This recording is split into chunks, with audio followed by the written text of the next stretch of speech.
That would be good. All right. You guys good?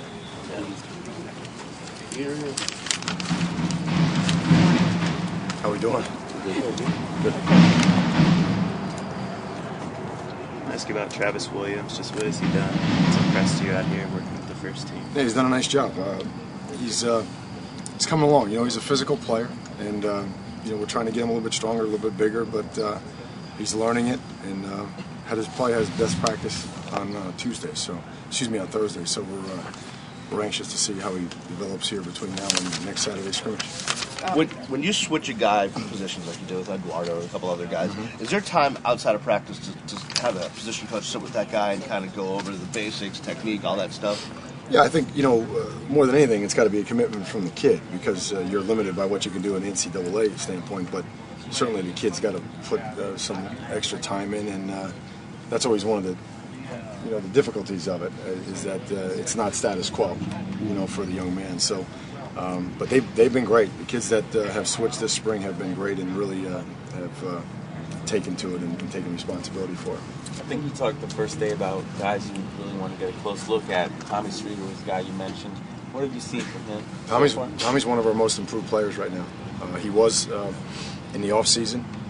Did a nice job in the offseason, and right now he's really starting to mature. So I'm excited about the direction he's going. I'm not ready to anoint anybody yet. You know, we haven't been in any of these scrimmages, but you know, you can see in what we're getting done every day the progress that certain players are making, and certainly his trend right now is positive. Who else has maybe stood out to you that didn't play a lot last season? Who else has stood out that didn't play a lot last year? Well, certainly, as I said, Olsen Pierre, I think, is a guy right now that's making a move. So we're excited about him. You know, the tight end group in general is a positive issue for us. You know, like right now, you know, obviously Blake didn't play for us, but he's improved. Chase has improved. Clive is really doing a nice job now because he's getting to be a more physical tight end. Let me think where else. Really like what Hearns is doing, like the way he's preparing. You know, Eduardo, we already talked about. So I'm sure there's other guys. When you guys give me a question like that, I always leave guys out. But, you know, in my little 10 minutes that I have here. But those are the guys that jump out to me right now. Coach Golden, you're letting, I guess, all students in on during Tuesday's practice. Correct, Can you talk about that decision, and also, are there any ground rules? There'll be a lot of people out there. What kind of ground rules? Can they do any super secret reports or what on what you do? Or? I hope not. You know, again, that's part of, you know, we're all partners on it. You know, it's look with the scrimmages, it's going to be, you know, whatever you see is, you know, it's in the public domain. So that's kind of like, you know, where we're drawing the line. But hopefully, when they come here and you know, it's a little bit more intimate, you know, because they'll be walking around our field. That's a little different than watching a scrimmage. So we just hope that they'll be, you know, courteous of that and respectful of that. But no, we want the students here. You know, it's a great opportunity for them at the end of the school day to come over here and watch the players and get to know the coaches and just got an inside look. So it'd be great for the students and hopefully our faculty and employees to come over and watch us. As a follow, can you talk about how Shortrel is doing? I know there was that whole commotion about him possibly transferring and blah, blah, blah. Can you talk about his update? Well, I think, number one, I think you should talk to the young man about the commotion because he's extremely happy here and he's excited to be here. And as I said last week, he's made an incredible amount of progress in the last 2 weeks. His weight's in the 240s now. You know, he was probably close to 280 when he came back in January. So that's not a young man that's despondent or disheartened or disenchanted. That's a young man that's working.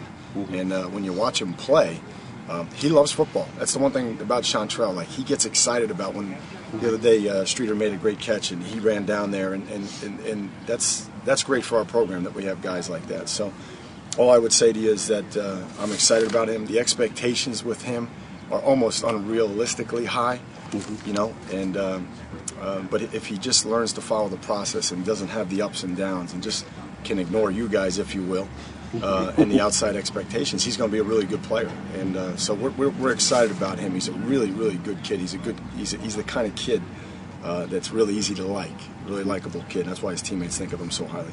Vaughn was a guy that stepped up last year as a leader or progressed. What have you seen from him in the spring, and in particular vocal leadership? Same thing. When you have safeties that are mature, and again, right now, Vaughn and Ray have given us an opportunity to have Jill at corner, and that's taken well for us, and we needed that. So Vaughn is certainly one of our leaders, and he's vocal, and he's very bright. So we're excited about his progress. He's been working hard. He was excellent in the offseason program. He's been a black shirt since we started here, so which means our first team defense. So we're encouraged by his progress.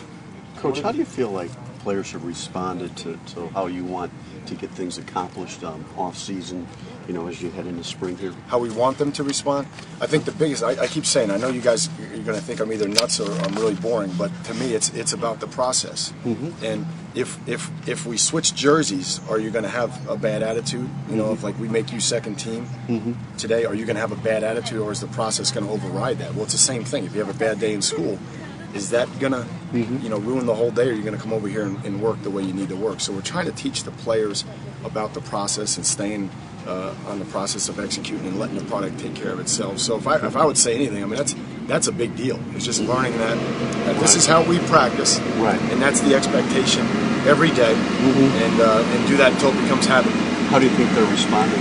Good. No, I'm excited. We've made progress. I'm not going to say it hasn't been. And that's natural. You're going to have some stumbling blocks. But I see a team right now that's very willing, as I've said to you guys earlier. I see a senior group that's leading and have really done everything right. They've been a great group to work with. So I think we're responding, and again, it's going to start getting hard now. These practices 6, 7, 8 in the middle here get hard. So we'll see how we respond today in the heat, and obviously next week. Coach, I know you make walk-ons a big priority for the program. Have there been some walk-ons that have impressed you, maybe some kick responses, whatever it may be? Well, I could tell you this, Swayze's probably the guy that jumps off right now. He's a guy that, as we're sitting in meetings, that we're saying, okay, we got to get him on multiple special teams. Lichter's another guy. We always talk about being ready for your opportunity and next man in mentality. And obviously we've had some injuries, or we're a little bit depleted at the linebacker position right now. He gets an opportunity and he executes. So he knows where to align. He knows how to execute. He knows what the plays are. He's studied. He's prepared. So those would be the two that jump off. And then we're going to keep. We're a little bit behind in the kicking game because of all the offensive defensive installations. But the heart of the spring is when we're going to be focused on the kicking starting today. How did Kevin Nelson do the first? I know he's only had one real practice. Yeah, he's doing good. And today again he'll be in helmets, and then he'll be able to be full pads with the rest of the team on Tuesday. So again, for us it's about being educators, and if there's any reason why a student is not with us, it's to teach him something. It's to get him to grow, to learn, and I think he's done that. So we're excited about having him return, and we're anxious to see what he can do in the next 3 weeks. Excuse me.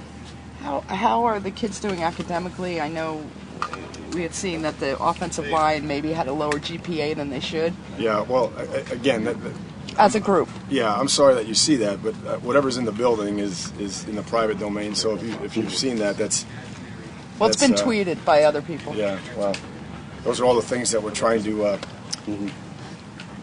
work on here at the University of Miami. But we post it because we want everybody to know what the expectations are, and we want all the positions to be accountable to each other. And plus, we want improvement.